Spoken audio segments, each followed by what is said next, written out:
I want to begin by telling you what I believed before I set foot on that planet. I believed that life was fragile. This is what you learn in training. This is what the biology texts tell you. Organic life, carbon-based, water-dependent, relatively short-lived, is a delicate thing. It requires specific temperatures, specific pressures, specific chemical balances.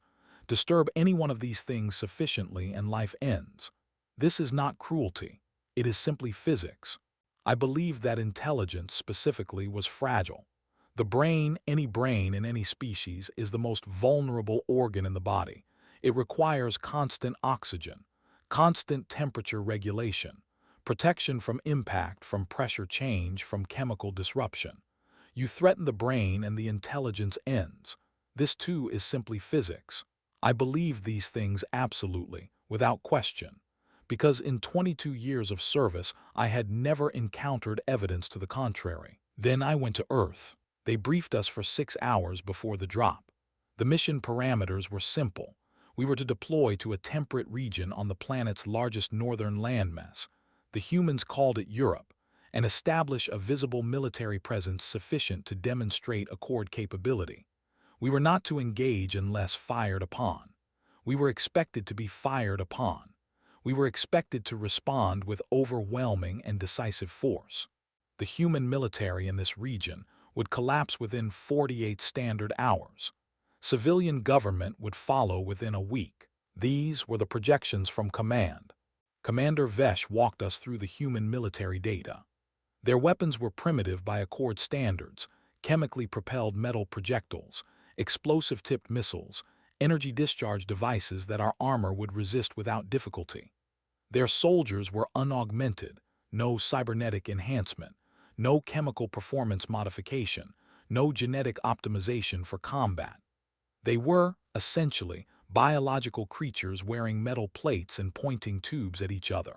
"They are brave," Commander Vesh said, and I remember the way he said it with a kind of careful respect that I didn't fully understand at the time. The intelligence files confirm this.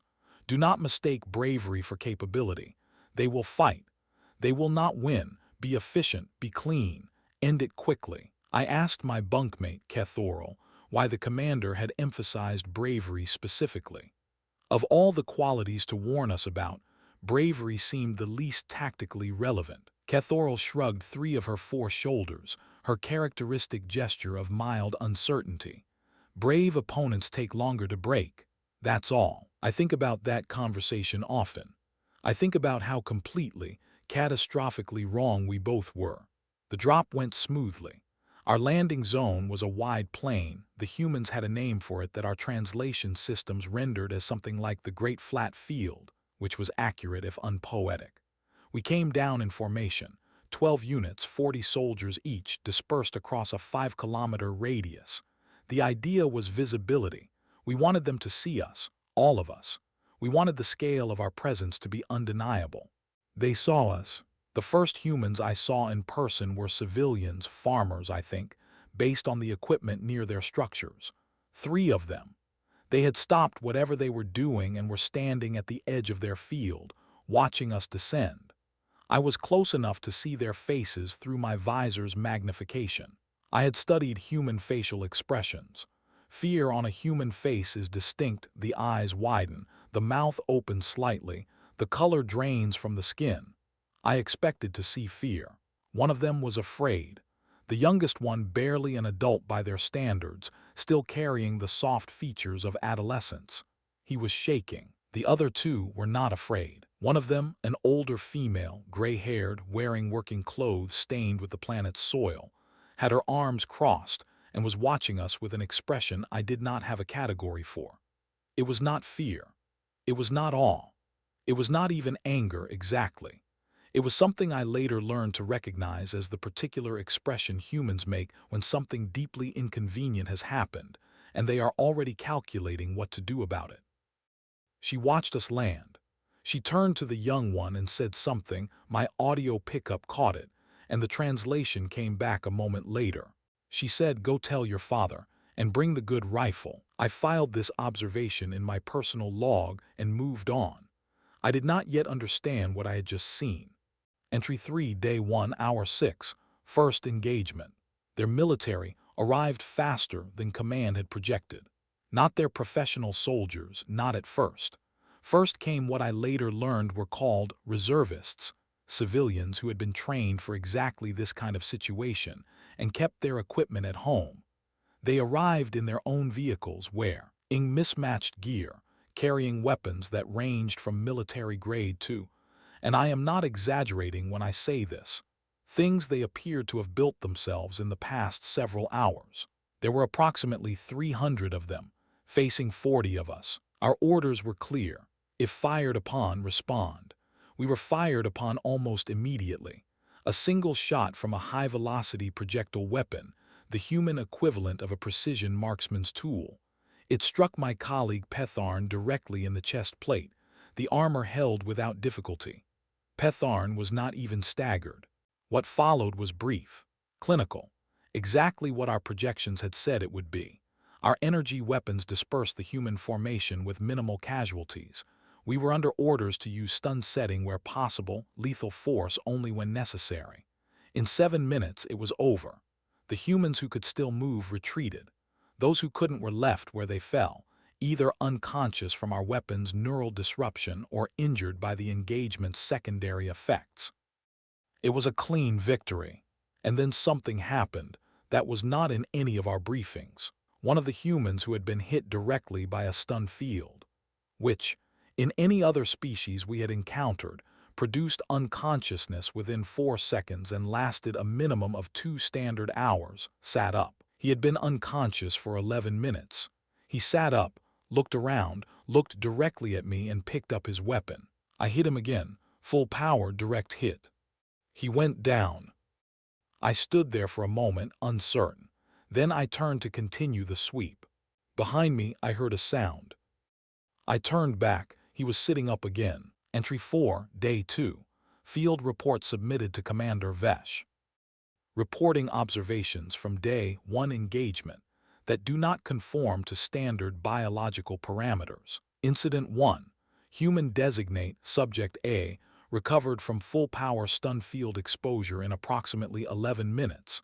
Standard recovery time for comparable mass organic life forms is 121-80 minutes. Subject then attempted to re-engage. Second stun field application required. Incident 2. Human designate Subject B received a standard-issue neural disruption blast at close range during crowd dispersal. Subject fell. Subject rose approximately 8 minutes later and walked slowly, but under their own power away from the engagement zone. Our medical officer, Tethran, reviewed footage and has no explanation. Incident 3. Human designate Subject C. The most concerning incident. Subject C was struck by a secondary explosion during the engagement. This is not a stun weapon. This is a direct physical impact event. The subject was thrown approximately 6 meters. Their armor, which was, by our standards, primitive in the extreme, was partially destroyed. The subject sustained what our medical scanner assessed as a fractured structural limb and multiple tissue injuries. The subject stood up. The subject picked up their weapon.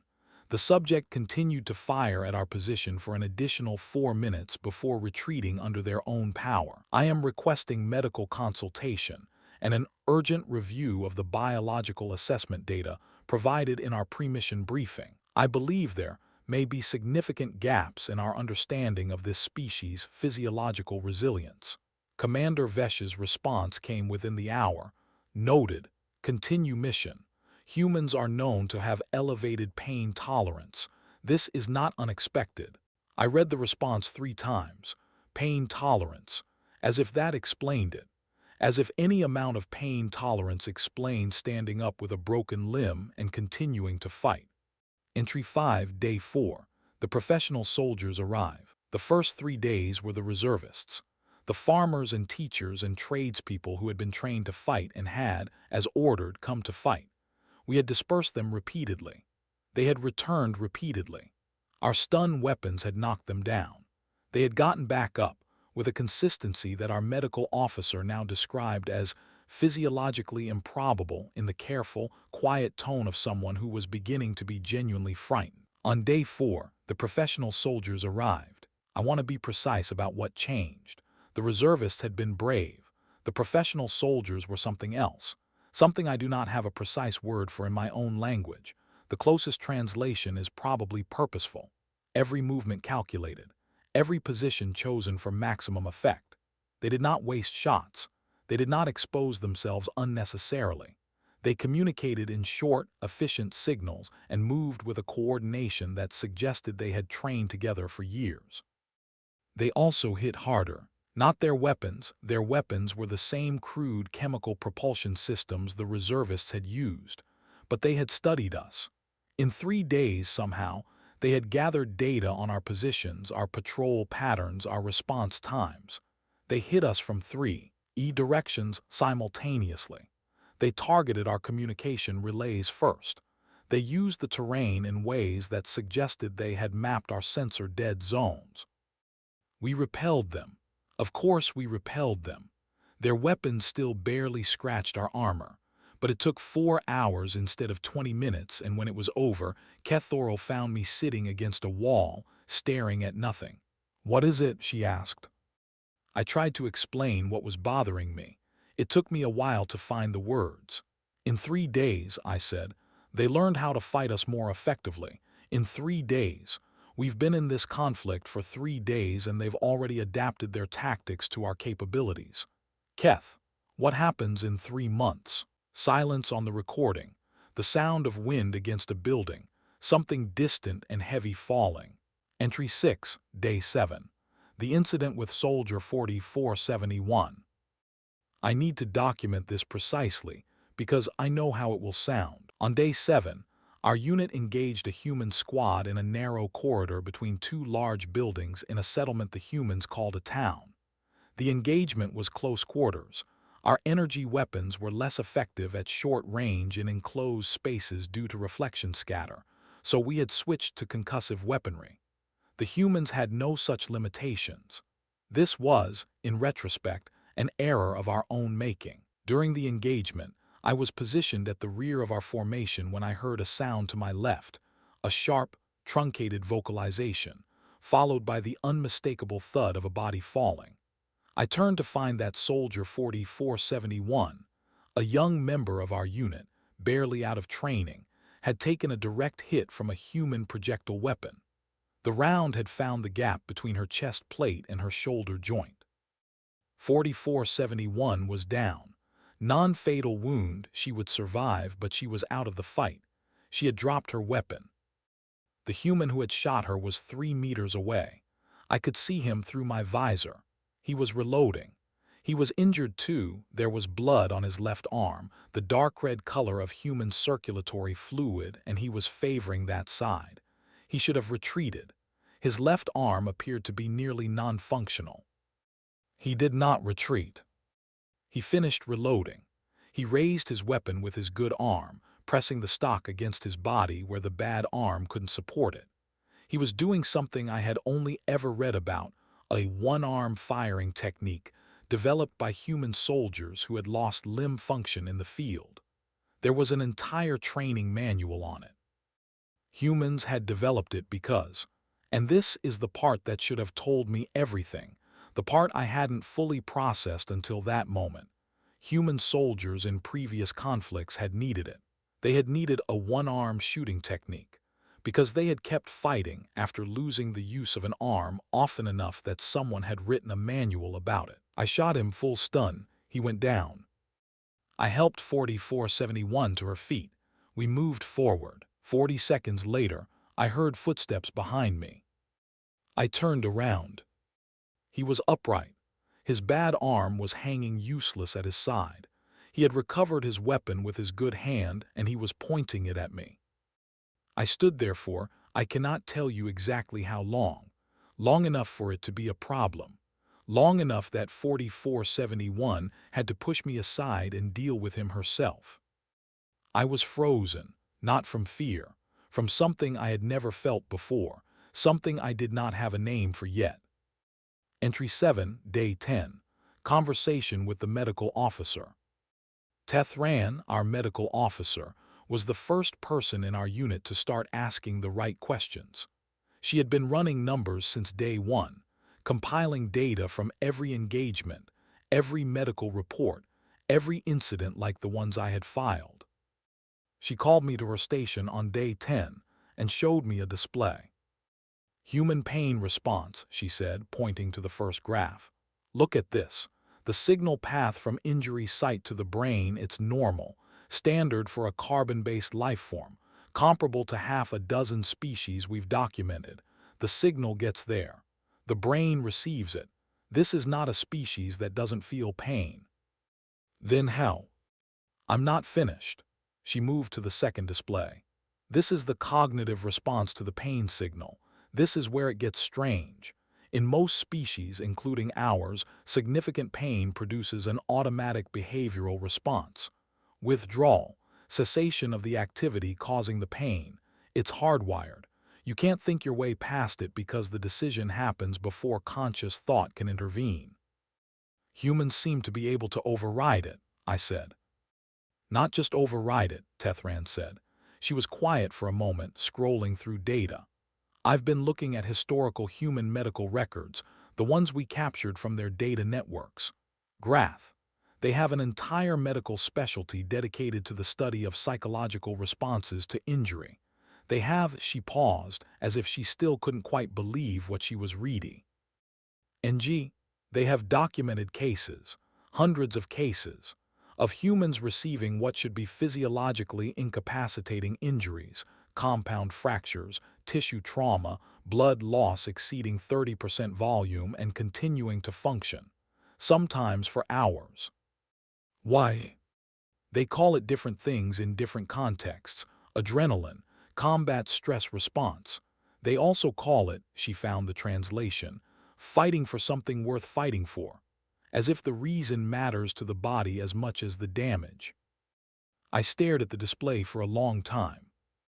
Teth, I said finally, we are fighting a species whose body responds to injury by sometimes deciding the injury doesn't count. She looked at me over the data display.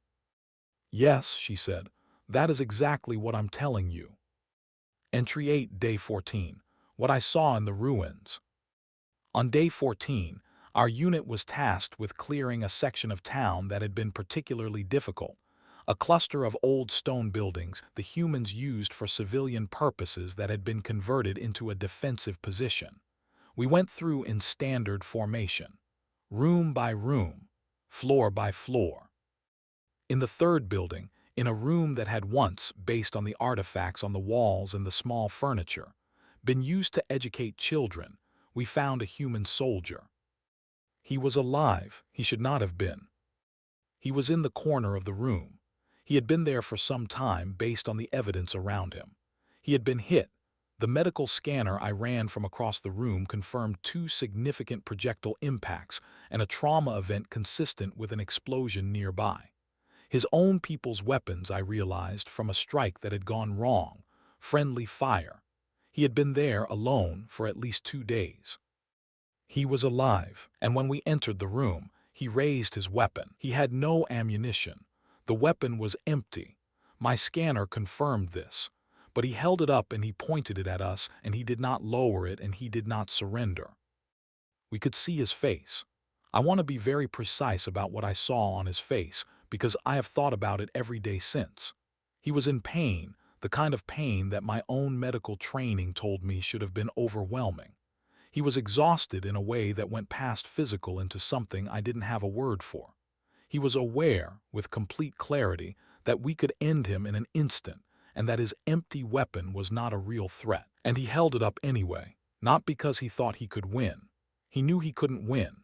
He held it up because, and I have had years to think about this and I believe this is correct, because he had decided that as long as he could hold it up, he had not lost, that there was a difference to him between being killed and surrendering, that the distinction mattered even when, especially when, the outcome was the same. We disarmed him. We gave him medical attention, our own, which was far beyond anything he had access to.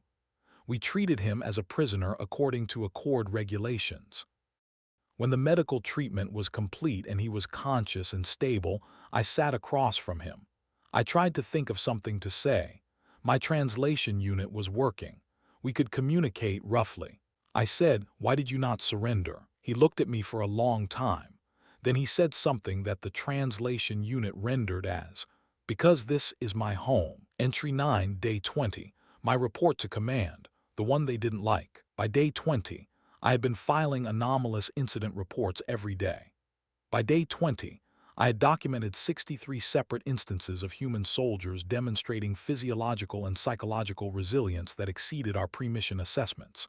By day 20, our unit had fought and won, technically, 14 separate engagements, and yet we were no closer to the rapid collapse of organized resistance that command had projected. If anything, resistance was growing. I submitted a formal assessment. I will read it now as I recorded it then. The standard pacification model assumes the following sequence: demonstrate overwhelming force, break resistance at the military level, allow psychological collapse to propagate to civilian population, establish control. This model fails with the human species because it contains a fundamental misunderstanding of their psychology. The model assumes that military defeat produces psychological defeat. For most species, this is true. For humans, military defeat appears to produce the opposite effect. Their resistance hardens. Their adaptation accelerates. The more we demonstrate that we are stronger, the more fiercely they respond, not because they believe they can win in any conventional military sense, but because something in their cognitive architecture refuses to process defeat as a permanent condition. Their own history supports this assessment. The humans have been studying their own psychology of resistance for centuries. They have literature about it. They have songs about it.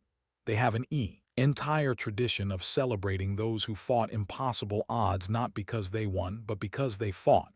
This is not celebrated in secret. It is central to their culture. It is what they teach their children. The lesson is not fight when you can win. The lesson is fight because you must. My assessment is this: we cannot win this engagement through force, not because our force is insufficient. It is not. We could end this at any moment with the weapons available to our fleet in orbit. But if we do that, we will have solved one problem and created a far worse one.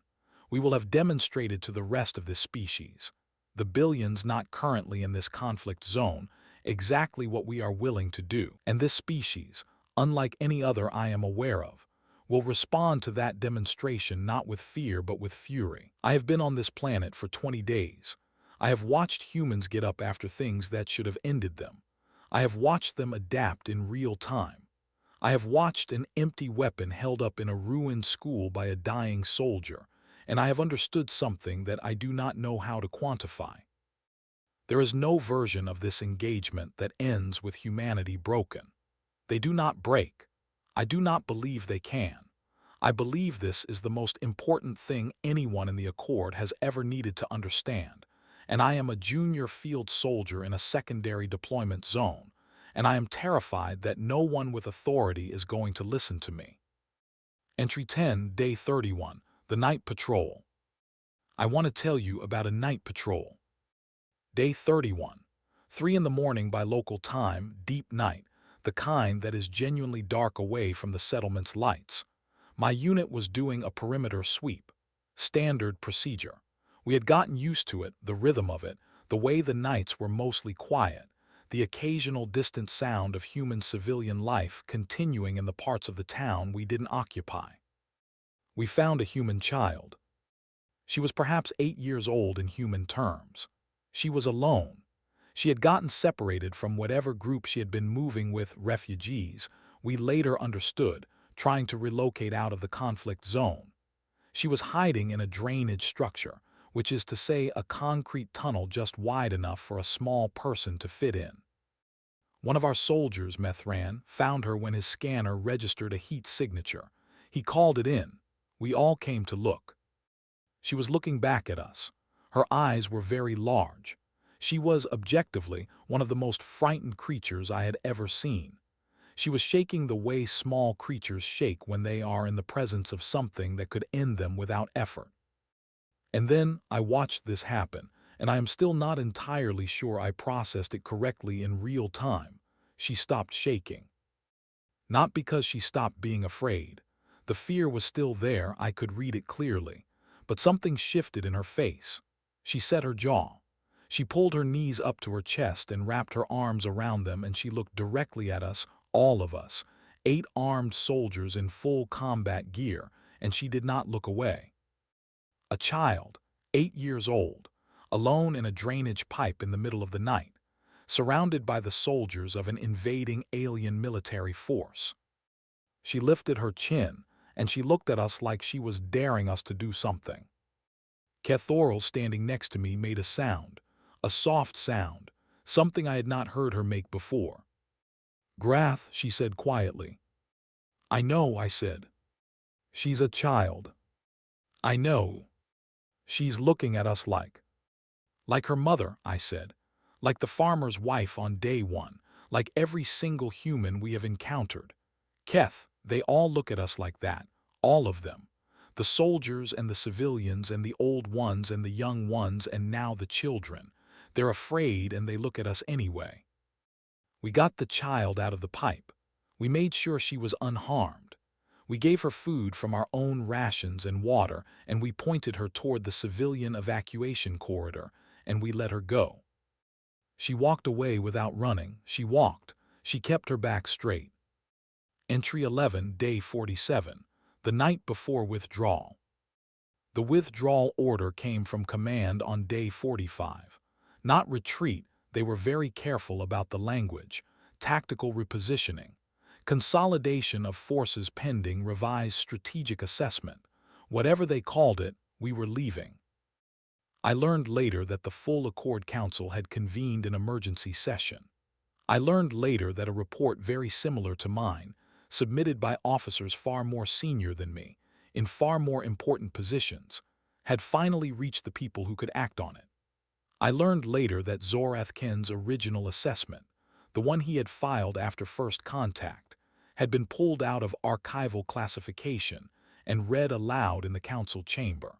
At the time, all I knew was that we were leaving. The night before withdrawal, I sat outside, against orders technically, but Amender Vesh had stopped enforcing minor regulations about a week earlier, and everyone knew it. The night was clear. Earth's sky is different from our home sky. The star density is different. The color of the darkness is slightly different, and the air has a smell that I still cannot describe except to say that it smells alive in a way that I had not expected. I thought about everything I had seen. The soldier who stood up after a stun blast. The soldier who kept firing with one arm. The man in the ruined school with the empty weapon. The child in the drainage pipe who lifted her chin. I thought about what Tethran had told me, that their body sometimes decided the injury didn't count, that the reason mattered to them as much as the damage, that they had entire libraries of knowledge about how to keep going when everything said stop. I thought about the word I hadn't been able to find in Entry 6, the word for what I had felt when I stood frozen in that corridor, watching the soldier point an empty weapon at us. I found it sitting under that alien sky. The word was awe. Epilogue. What I understand now. I am recording this final entry many years after the events I have described. I am no longer a junior field soldier. I am now, among other things, the Accord's leading expert on human psychology, a position that did not exist before I created it, because no one had thought to study what I studied, or had been too busy being afraid of humans to look at them clearly. Let me tell you what I understand now that I did not understand then. Humans are not unkillable. I want to be precise about this, because the legend that emerged from that conflict, the stories that spread through Accord space about the creatures who could not be stopped, is not quite accurate. Humans die. They die from our weapons and from their own and from disease and age and accident. They are mortal in exactly the way all carbon-based life is mortal. What they are, what I did not have a frame for when I first encountered it, is this. They are a species that has made a cultural and psychological, and perhaps even genetic commitment to the idea that dying in the attempt is not the same as being defeated. Most species, when they encounter a force greater than themselves, make the logical calculation. Resistance increases suffering without changing the outcome. Survival is preferable to defiance. This is rational. This is what survival instinct, properly functioning, produces. Somewhere in their long and violent history, humans arrived at a different calculation. They decided, not individually but collectively, not once but over and over across millennia, that there are things worse than death.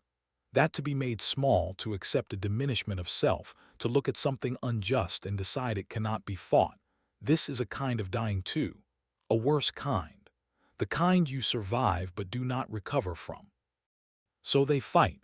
Not always wisely, not always successfully, but they fight with an absolute refusal to accept that the fight is over until it is actually over, and sometimes, frequently, historically, they have been proven right about that when everyone else was certain they were wrong. This is not a weapon system. This is not a tactical doctrine. This is something encoded so deep in their identity that an 8-year-old child alone in a drainage pipe in the middle of the night carries it as naturally as she carries her own heartbeat. The Accord eventually learned to work with humans rather than against them. This was not generosity. This was intelligence. You do not put yourself in opposition to a species like that, not because you cannot defeat them in any individual engagement. You can, but because the engagement never ends, because every defeat becomes fuel, because they will come back rested, adapted, angrier, and better prepared as many times as it takes. I began my service believing life was fragile. I still believe that mostly. But I have also seen something that changed what fragile means to me. I have seen a species that carries its own refusal to break as casually as the rest of us carry our names. I have seen them stand up after things that should have ended them and look around and pick up what they dropped. I have seen this in soldiers and farmers and old women and 8-year-old girls in drainage pipes. And I have understood too late for it to change what happened, but in time for it to change what came next, that this is not madness. This is not recklessness. This is not even bravery in the conventional sense. This is the most dangerous thing in the universe. A species that has decided, at every level of its being, that it is worth fighting for. They called us unkillable. They were wrong. We die. We always have. But we have never, not once in our long, bloody, magnificent history, agreed to stay down. Not when the odds were impossible. Not when the weapons were pointed at us. Not when we were alone in the dark with nothing left but the decision. The decision to stand up. One more time,